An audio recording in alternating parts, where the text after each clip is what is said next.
வணக்கம். ஐயா சு. வெங்கடேசன் அவர்கள் எழுதிய வீரயுக நாயகன் வேல்பாரி பகுதி 91. மூவேந்தர்களின் கூட்டுப்படையில் மிகு வலிமை கொண்டது குதிரைப்படை. அதன் ஆற்றல் அளவிடற்கரியது. திறன் கொண்ட போர்க்குதிரைகள் அலையலையாய் அணிவகுத்து நின்றன. கருங்கைவாணனின் திட்டப்படி பரம்பு படையை நிலைகுலையச் செய்யப் போவது இந்த குதிரைப்படையே. அதற்கு பெருவீரன் உருமன்கொடி தலைமை ஏற்றிருந்தான். உருமன்கொடியின் கணிப்புப்படி வேந்தர் படையின் எண்ணிக்கையோடு ஒப்பிட்டால் 1/20 பங்கு குதிரைகள் கூட பரம்பில் இருக்க வாய்ப்பில்லை. எனவே பரம்பு படையை வாரிச் சுருட்டிவிடும் மனநிலையில்தான் முரசின் ஓசையை கேட்டதும் தாக்குதலுக்கு விரைந்தான். நேரடி தாக்குதல், திசை திருப்பி தாக்குதல், முன்படையின் சுழற்சிக்கேற்ப பின்படை சுற்றுதல் என குதிரை படைக்குரிய எண்ணற்ற போர் உத்திகள் இருந்தாலும் அவை எவற்றையும் திட்டமிட வேண்டிய தேவையில்லை என கருதினான். வலிமையோடு ஏறிப்பாயும் தனது படையின் முன் பரம்பு படையால் நிலை கொள்ளவே முடியாது. தன் குதிரைகளின் 3ஆம் அலை பாய்ச்சலில் பரம்பின் குதிரைப்படை முற்றாக நிலை குலையும் எனக் கணித்தான். போர் என்பது ஆயுதங்களின் வழியே இறுதியாகத்தான் நடக்கிறது. அதற்கு முன் மனதின் பல தளங்களில் அது நிகழ்த்தி பார்க்கப்படுகிறது. எண்ணற்ற வாய்ப்புகளின் வழியே அந்த தாக்குதலை நிகழ்த்தி பார்ப்பவனால்தான் சிறந்த தளபதியாக களத்தில் வினையாற்ற முடிகிறது. எண்ணங்களும் கணிப்புகளும் உத்திகளுமே போரை செயல்படுத்துகின்றன. உருமன்கொடியின் கணிப்பில் ஏற்பட்ட நம்பிக்கை அவனை உத்திகளின் பால் நேரத்தை செலவழிக்க அனுமதிக்கவில்லை. நேர்கொண்டு தாக்கி அழிக்கும் முறையே போதுமானது எனக் கருதினான். வேந்தர்களின் குதிரைப்படையின் வலிமையை நன்கு அறிவான் வேல்பாரி. மூவேந்தர்களின் ஒருங்கிணைந்த படையில் குதிரைகளின் எண்ணிக்கையும் அவற்றின் ஆற்றலும் இதற்கு முன் கண்டிராத ஒன்றாக இருக்கப் போகிறது என கணித்தான். அதனால்தான் பரம்பின் தரப்பில் குதிரைப்படையின் தளபதியாக இரவாதனை நியமித்தான். பரம்பின் தரப்பில் வலிமை மிகுந்த தாக்குதலை நடத்தப் போவது விற்படையே என கணித்தான் கருங்கைவாணன். பரம்பின் தாக்குதலின் கூர்முனை விற்படையில்தான் இருக்கிறது என எண்ணினான். அதனால்தான் மற்ற படைத்தளபதிகளின் கட்டுப்பாட்டில் இருந்ததை விட அதிகமான சேனை வரையர்களை விற்படை தளபதி துடும்பனுக்கு வழங்கினான்.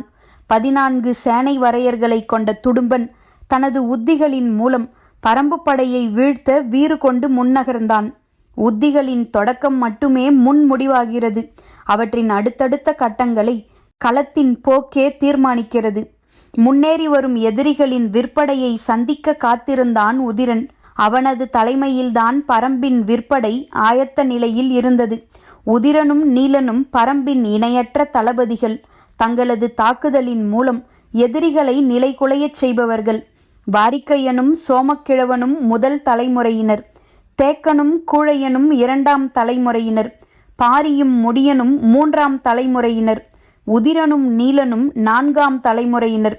இந்த 4 தலைமுறை போர் உத்திகளும் வீரமும் ஆற்றலும் இரு தோள்களிலும் இறங்கி நிற்கும் மாவீரர்களாக நீலனும் உதிரனும் இருந்தனர். ஆனால் நீலன் எதிரிகளால் சிறையெடுக்கப்பட்டுள்ளான். அவனை மீட்கும் வரை பரம்பு வீரன் எவனும் சோர்வடையப் போவதில்லை. கைகளின் அயர்வை எவனும் உணரப்போவதில்லை. உதிரன் அதனினும் கூடுதலான சினமேறியவனாக இருந்தான். இந்த போரை எதிரிகள் பாரியை வெல்ல நடத்துகின்றனர். ஆனால் பரம்பு வீரர்களை பொறுத்தவரை இந்த போர் நீலனுக்காக நடக்கிறது. பரம்புக்கு அடைக்கலமாக வந்த அகுதையின் குலக்கொடியை ஒருபோதும் பரம்பு இழக்காது. எந்த நிலையிலும் நீலனை மீட்காமல் இந்த போர் முடிவுக்கு வராது. எதிரில் நிற்பது எண்ணிக்கையில் கணக்கிட வேண்டிய படையன்று, கொன்று முடிக்க வேண்டிய படை என்பது மட்டுமே உதிரனுக்கு தெரிந்தது. அதற்காக மலைமக்களின் மாபெரும் ஆயுதமான வில்லை ஏந்தி நின்றது உதிரனின் படை. போர் தொடங்க முரசு முழங்கிய போது காற்றை கிழித்து எகிரின அம்புகள். வேந்தர் படையின் பெருவீரர்கள் குவிந்து கிடப்பது வால்படையில்தான். கவசம் பூண்டு கேடயம் தாங்கி வால் ஏந்தி நிற்கும் வீரன் ஒருவன் பல்லாண்டு கால பயிற்சிக்கு பிறகுதான் போர்க்களத்துக்கு வந்து நிற்கிறான். நிலைப்படையில் இல்லாமல் அவ்வப்போது திரட்டப்படும் வீரர்கள் யாரும் வால்படையில் இணைத்து கொள்ளப்படுவதில்லை. வால்போர் எளிய பயிற்சியால் கைகூடுவதில்லை.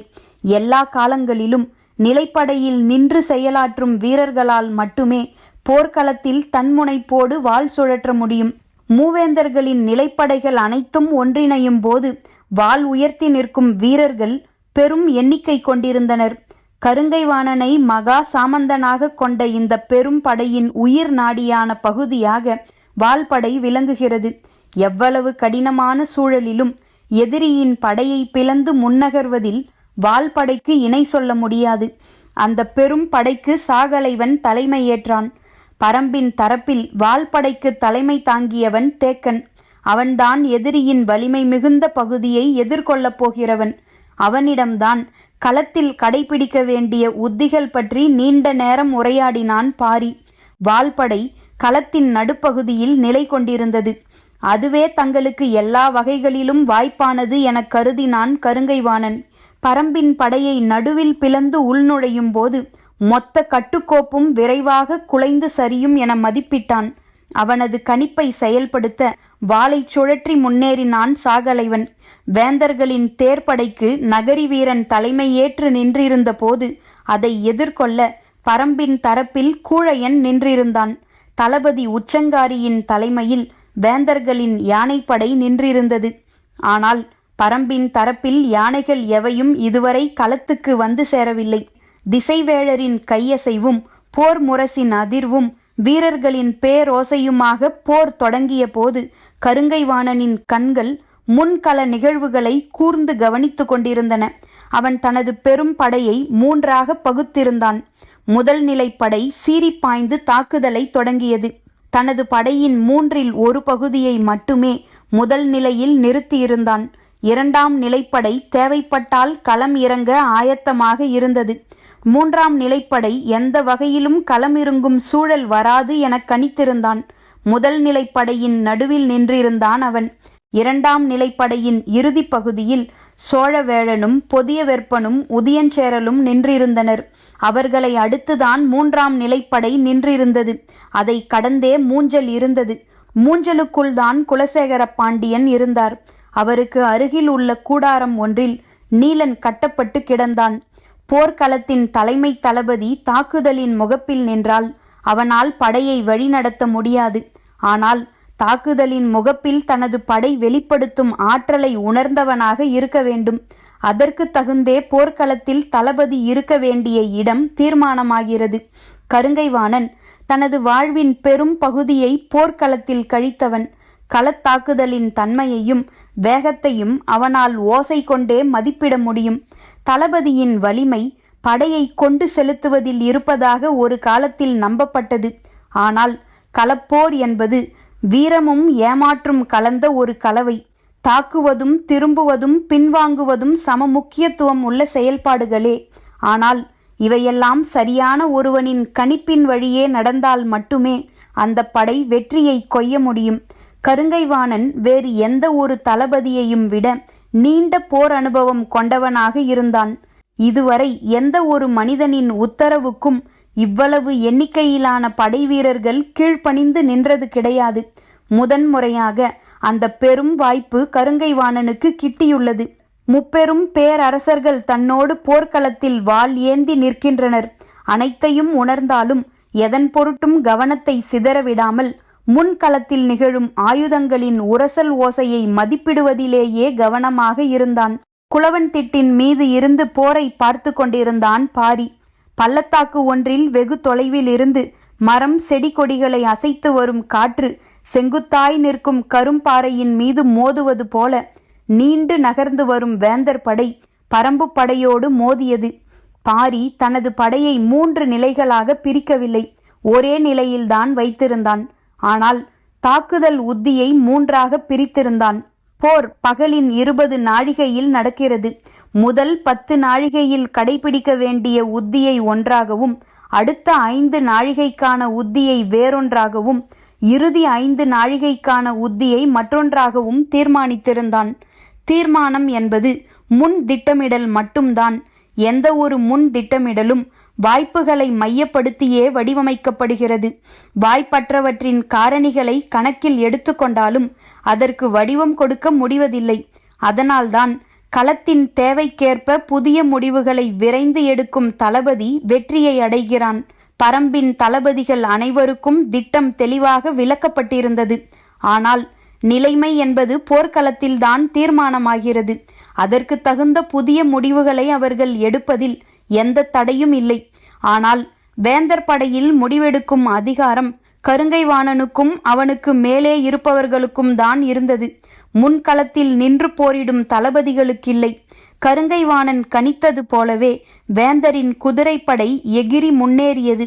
எதிரி தாக்குப்பிடித்து நிற்பான் என அவன் கணித்ததில் பாதி அளவு நேரம் கூட பரம்பு படையால் தாக்குப்பிடிக்க முடியவில்லை. அலையலையாய் வந்து எகிரின குதிரைகள்.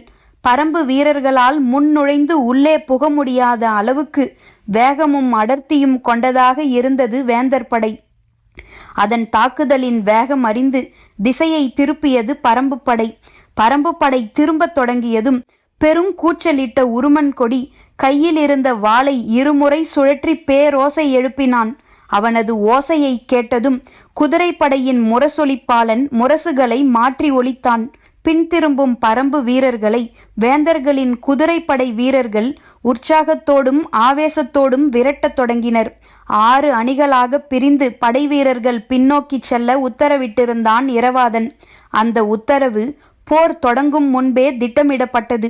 வேந்தர்களின் படையை மிகச் சிறிது நேரம் மட்டுமே எதிர்கொண்டு தாக்கிவிட்டு கலைந்து பின் செல்ல வேண்டும் என்பது முன்முடிவு. பரம்பு வீரர்கள் திட்டமிட்டது போலவே குதிரையை திருப்பினர். ஆனால் திரும்பிய வேகத்தில் குதிரைகளின் ஓட்டம் பல மடங்கு பெருகியது. மலை மேடுகளிலே பாய்ந்து போகும் பழக்கம் கொண்ட பரம்பின் குதிரைகள் கன நேரத்தில் உச்ச வேகத்தை அடைந்தன. அவர்களை அளவற்ற வேகத்தில் விரட்டி வந்தது வேந்தர் படை. விரட்டி செல்ல தன் படைகளை அடுத்தடுத்து அனுப்பி கொண்டே இருந்தான் உருமன் கொடி.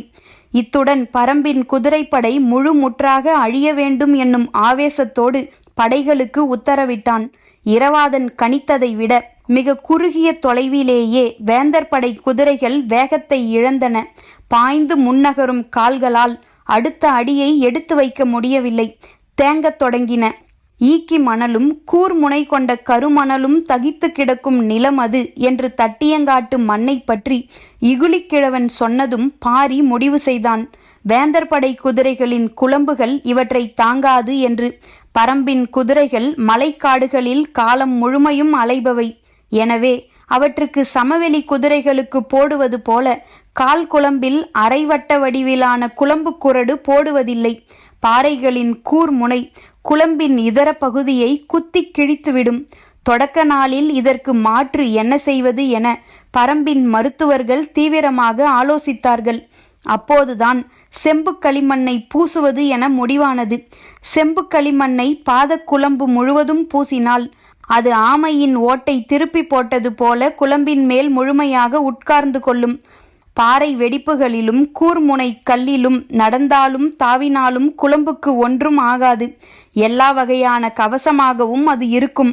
அன்றிலிருந்து பரம்பின் குதிரைகள் அனைத்துக்கும் செம்பு களிமண்ணே குளம்பு பூச்சாக பூசப்படுகிறது. ஆனால் சமவெளி குதிரைகளுக்கு இரும்பாலான அரைவட்ட வடிவிலான குளம்பு குரடுதான் அடிக்கப்படும். குளம்பின் நடுப்பகுதி எதுவும் அடிக்கப்படாமல் தன்னியல்பிலேயே இருக்கும். போர்க்குதிரைகள் வீரனை சுமந்தபடி பாய்ந்து முன்னத்தி கால்களை ஊன்றும் போது நிலத்தின் தன்மைக்கு ஏற்ப குளம்பின் கால் பகுதி முதல் முக்கால் பகுதி வரை மண்ணுக்குள் புதைந்து மேலெழும். இது ஈக்கி மணலும் கருமணலும் நிரம்பியுள்ள நிலத்தில் குதிரைகளை என்ன வகையில் பாதிக்கும் என்பது எளிதாக கணிக்கக்கூடிய ஒன்றாகத்தான் இருந்தது. அதனால்தான் குதிரைப்படையின் தளபதியாக எப்போதும் செயல்படும் கூழையனை தேர்ப்படைக்கு நியமித்துவிட்டு இரவாதனை குதிரைப்படையின் தளபதியாக அனுப்பி வைத்தான் பாரி. வேந்தர்களின் வலிமை மிகுந்த படையான குதிரைப்படையை எவ்வளவு வேகமாக குறைக்கிறோமோ அவ்வளவு வேகமாக வெற்றியை நெருங்க முடியும். எனவே குதிரைப்படையை சூறைக்காற்றின் வேகத்தில் அழித்தொழிக்கும் உத்தியை கடைபிடிப்பது என முடிவெடுத்தான் பாரி. அதற்கு பொருத்தமானவன் இரவாதனே. அவனது வாள் வீச்சின் வேகம் யாராலும் எதிர்கொள்ள முடியாதது. சூலூர் வீரர்களின் படைத்தொகுப்பு முழுமையும் இரவாதனின் கீழே அணிவகுக்கச் செய்து மொத்த குதிரைப்படையையும் அவனிடம் ஒப்படைத்தான். பரம்பு வீரர்களை விரட்டி வந்த வேந்தர்களின் குதிரைப்படை பாய முடியாமல் தேங்கத் தொடங்கியது. மேலே அமர்ந்திருந்த வீரர்கள் அந்த குதிரைகளை அடித்து ஓட்ட முனையும் போது முன்காலை தூக்கி வைக்க முடியாமல் அவை திணறின. இரவாதனும் அவன் தோழர்களும் கணித்த இடத்தை விட சற்று முன்னதாகவே வேந்தர்களின் குதிரைப்படை தேங்கத் தொடங்கியதும் அவர்களை நோக்கி தங்களின் குதிரைகளை திருப்பிய பரம்பு வீரர்கள் குதிரைகளின் கடிவாளங்களை சுண்டி இழுத்தனர். எதிரிகள் தங்களை நோக்கி வருவது அறிந்து வேந்தர் படை வீரர்கள் தங்களின் குதிரைகளை வேக வேகமாக இயக்க முற்படும்போது மின்னல் வேகத்தில் வந்த வாள்களால் தலைகள் சரிந்து கொண்டிருந்தன. இயங்க முடியாத குதிரைகளின் மேலிருந்து திணறிய வீரர்கள் அடுத்தடுத்த கணங்களில் குதிரையிலிருந்து சரிந்தனர். விரட்டிச் சென்ற தங்களின் குதிரைப்படை எதிரியை முழுமுற்றாக அழித்து திரும்பும் என பார்த்திருந்தான் உருமன்கொடி. சிறிது நேரத்திலேயே பரம்பின் கொடி ஏந்திய குதிரை வீரன்தான் முன்னோக்கி பாய்ந்து வந்து கொண்டிருந்தான். உருமன்கொடிக்கு ஒரு கணம் எதுவும் புரியவில்லை. 12 சேனை முதலியை கொண்ட முதற் படைப்பிரிவு எங்கே போனது, ஏன் யாரும் மிஞ்சவில்லை என சிந்திக்கும் முன் அடுத்த சேனை வரையனின் தலைமையிலான 12 படைப்பிரிவுகளும் அடுக்கடுக்காக தாவி பாய்ந்து முன்னேறின. இரவாதன் குழு மோதல் போக்கை சற்றே வெளிப்படுத்திவிட்டு குதிரைகளை மீண்டும் பின்னோக்கி திருப்பியது. தங்களின் முதற் பிரிவை அழித்த எதிரிகளை பழித்தீர்க்கும் எண்ணத்தில் வேந்தர்களின் படைவீரர்கள் குதிரைகளை விரட்டி வந்தனர். ஈக்கி மணல் குதிரைகளின் குளம்புகளை கிழித்து உள்ளிறங்கும் போது பரம்பின் வாள்கள் அதைவிட ஆழமாக வீரர்களின் உடல்களுக்குள் இறங்கிக் கொண்டிருந்தன. குதிரைப்படையை அடுத்தடுத்து விரைவுபடுத்த ஆயத்தமாக இருந்தான் உருமன்கொடி. விற்படை தளபதி உதிரனின் உத்தரவுப்படி முதல் நிலை தாக்குதலில் அளவில் சிறுத்த அம்புகளையே பயன்படுத்தினர் வீரர்கள். நான்களின் விசை கூட்டிக் கொடுக்க அடுத்தடுத்து வெவ்வேறு நிலை அம்புகளை பயன்படுத்தினர். பரம்பு வீரர்கள் தொடுக்கும் அம்புகள் எதிரிகளின் மீது ஈட்டியைப் போல பாய்ந்தன. அவற்றின் வேகமும் வலிமையும் ஒப்பிட முடியாததாக இருந்தன. எதிரிகளை தங்களின் அம்புகளால் வலிமையோடு தாக்கத் தேவையான தொலைவுக்கு முன் செல்ல வேந்தர் படையால் முடியவில்லை. ஏனென்றால் அதைவிட ஒரு பங்கு அதிகமான தொலைவிலிருந்தே பரம்பு வீரர்களால் வலிமையான தாக்குதலை தொடுக்க முடிந்தது. பரம்பு வீரர்கள் எய்யும் அம்புகள் சீறிப் பாய்ந்த வண்ணம் இருக்க வேந்தர் படையின் அம்புகள் பலவும் பாதிப்பு ஏதுமின்றி பணிந்து கொண்டிருந்தன.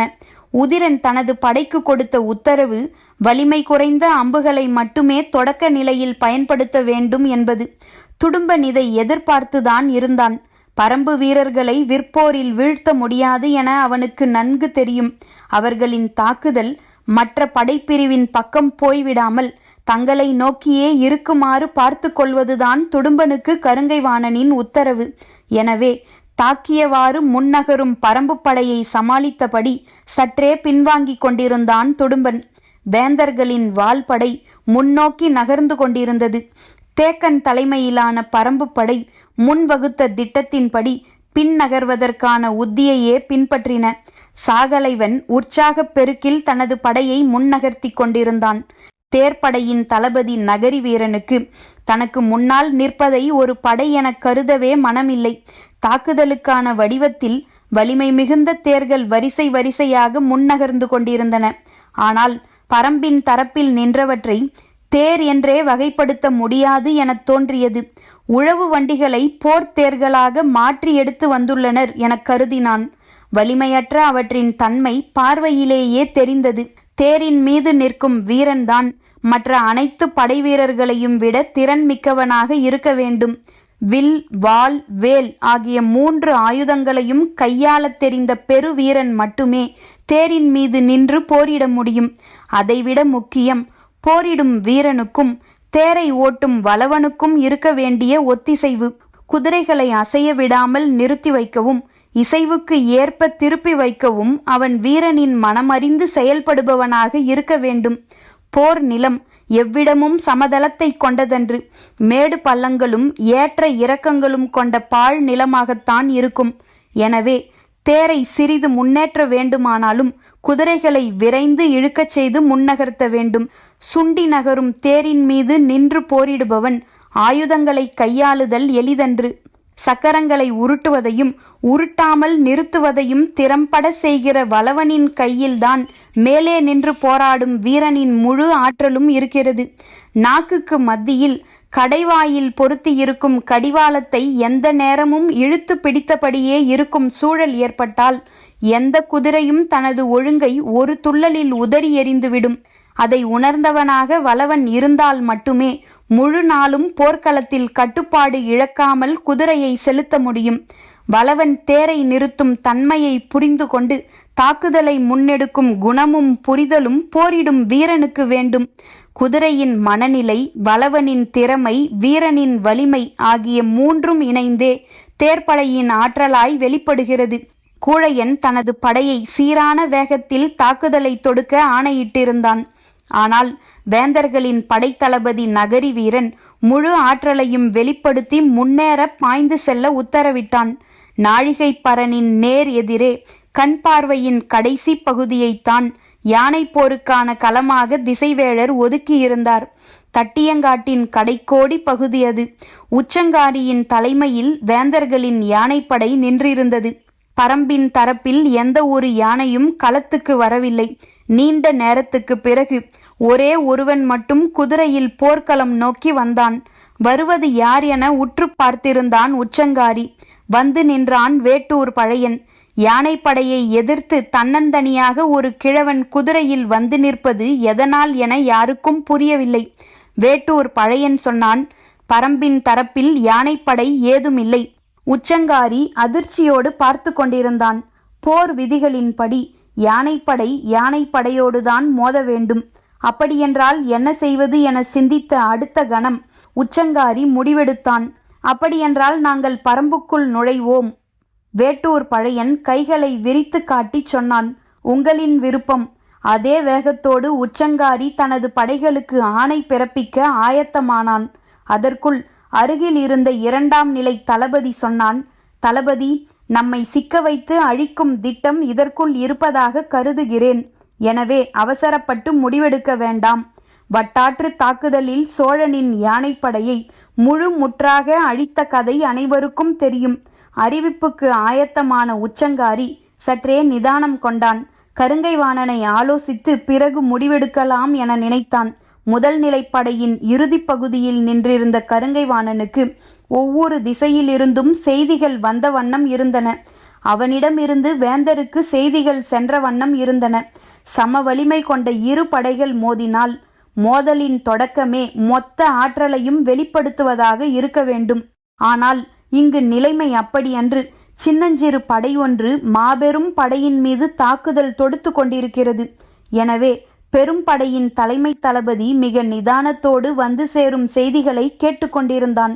எதிர்பார்த்ததைப் போல வாள்படையும் தேர்ப்படையும் முன்னேறி கொண்டிருந்தன. சாகலைவனும் நகரி வீரனும் அடுத்தடுத்த செய்தியை அனுப்பி கொண்டிருந்தனர். விற்படையின் தளபதி துடும்பனும் வகுக்கப்பட்ட உத்தியின் அடிப்படையில் எதிரியின் தாக்குதலை கையாண்டு கொண்டிருந்தான். 3 படைப்பிரிவுகளிலும் எத்தனை சேனை முதலிகள் முன்களத்தில் போரிட்டு கொண்டிருக்கின்றனர் என்ற கணக்கை அருகில் இருந்தவர்கள் சொல்லிக் கொண்டிருந்தனர். கருங்கைவாணன் பெரிதும் எதிர்பார்த்திருந்த குதிரைப்படையின் முன்னேற்றம் பற்றி இன்னும் செய்திகள் வந்து சேராமல் இருந்தன. அங்கிருந்துதான் முதல் நிலை வெற்றியை அவன் எதிர்பார்த்திருந்தான். அந்த வெற்றியின் அடிப்படையில்தான் அவனது திட்டம் வகுக்கப்பட்டிருந்தது. பரம்பின் மொத்த படை வீரர்களின் எண்ணிக்கையை விட வேந்தர்களின் குதிரைப்படை வீரர்களின் எண்ணிக்கை அதிகம். எனவே முதல் நிலையில் பரம்பு படை பின்வாங்கிவிட்டால் உருமன்கொடி தனது வலிமையான குதிரைப்படையை கொண்டு பரம்பு படையை அரைவட்ட சுற்றில் வளைக்கும் வியூகத்தை திட்டமிட்டிருந்தான். இடது முனையிலிருந்து வந்து சேர்ந்த செய்தி யானைப்படை பற்றியதாக இருந்தது. உச்சங்காரி பரம்புக்குள் நுழைய அனுமதி கேட்டு செய்தி அனுப்பினான். வட்டாற்று தாக்குதலில் சோழனிடமிருந்து கைப்பற்றப்பட்ட யானைகளே பெரும் எண்ணிக்கையிலானவை. எனவே பரம்பின் தரப்பில் வலிமையான யானைப்படை இருக்கும் என்றுதான் அனைவரும் எதிர்பார்த்திருந்தனர். ஆனால் தங்களிடம் யானைப்படை இல்லை என்று எதிரிகள் சொல்வது போர் தந்திரமன்றி வேறில்லை என்பது தெளிவாக தெரிந்தது. அவர்களின் திட்டத்தில் நாம் போய் சிக்கிக்கொள்ளக்கூடாது. எனவே பரம்புக்குள் போய் தாக்கும் நடவடிக்கை வேண்டாம். அடுத்து என்ன செய்வது என்பதை உத்தரவு கிடைத்த பிறகு நிறைவேற்றுக என்று கூறினான் கருங்கைவாணன். இந்த செய்தி போய்க் கொண்டிருக்கும் போதுதான் குதிரைப்படை தளபதி உருமன்கொடி அனுப்பிய செய்தி வந்து சேர்ந்தது. ஒரு சேனை வரையனும் 16 சேனை முதலிகளும் நமது தரப்பில் இறந்துள்ளனர் என்றான் அவன். ஒரு கணம் திணறிப்போனான் கருங்கைவாணன். முற்பகலுக்குள் பரம்பு படையை அழித்தொழிக்கும் வலிமை கொண்டது என எதிர்பார்க்கப்பட்ட குதிரைப்படையிலிருந்து வந்துள்ள முதற் செய்தி எந்த வகையிலும் நம்ப முடியாததாக இருந்தது.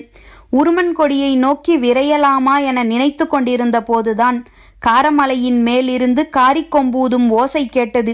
ஓசை வந்த திசை நோக்கி திரும்பி பார்த்தான் கருங்கைவாணன். பாரியின் திட்டப்படி முதல் 10 நாழிகை முடிவடைந்ததை குறிக்கும் காரிக்கொம்பு ஓசை அது. பரம்பின் குரல் ஒலிக்கும்.